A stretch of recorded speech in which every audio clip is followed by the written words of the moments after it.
এই মুহূর্তে সবথেকে বড় খবর, বেলা গড়াতেই সুপ্রিম কোর্টে ফের ধাক্কা মমতা সরকারের। হাইকোর্টের পর সুপ্রিম কোর্টও মুখ পুড়ল রাজ্যের। কি হয়েছে চলুন বিস্তারিত দেখে নেওয়া যাক। তার আগে ছোট্ট অনুরোধ, ভিডিওটি ভালো লেগে থাকলে লাইক, কমেন্ট, শেয়ার এবং সাবস্ক্রাইব করতে একদম ভুলবেন না। চলে আসি বিস্তারিত খবরে। রাজ্যের বিরুদ্ধে ফের যুগান্তকারী রায় সুপ্রিম কোর্টের। পশ্চিমবঙ্গ সরকার এবং রাজ্যের চুক্তিভিত্তিক কর্মীদের মধ্যে দীর্ঘদিনের আইনি লড়াইয়ের যেন অবসান ঘটল এবার। গুরুত্বপূর্ণ রায় দেশের সর্বোচ্চ আদালত সুপ্রিম কোর্টের। আদালত স্পষ্ট জানিয়ে দিয়েছে, দীর্ঘ সময় ধরে সেবা প্রদানকারী কর্মীদের প্রতি রাজ্যের একটি দায়বদ্ধতা রয়েছে এবং তাদের ন্যায্য অধিকার থেকে বঞ্চিত করা যায় না।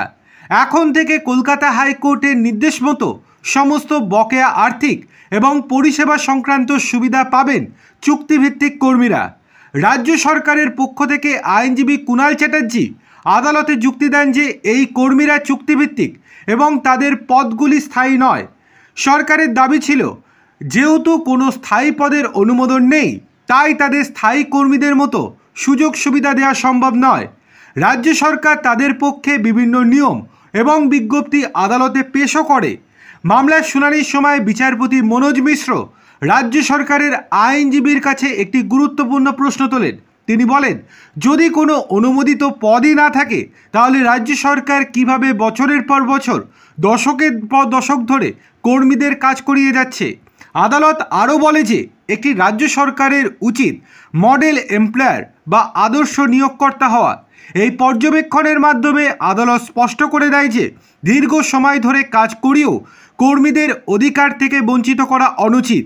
এরপরেই রাজ্যের আবেদন আবারও খারিজ করে দেয় সুপ্রিম কোর্ট এবং জানিয়ে দেয়, হাইকোর্টের রায় বহাল থাকবে। বলা বাহুল্য, 2 সপ্তাহ আগেও একই আর্জি জানিয়েছিল সুপ্রিম কোর্টের রাজ্য সরকার, কিন্তু সেক্ষেত্রে রাজ্যের আবেদন সময়ের থেকে দেরিতে হয় এই আবেদন খারিজ করে দিয়েছিল। কিন্তু শুনানির জন্য আজকে এই মামলা উঠলে এবার রাজ্যের বিরুদ্ধে রায় দিল সুপ্রিম কোর্ট।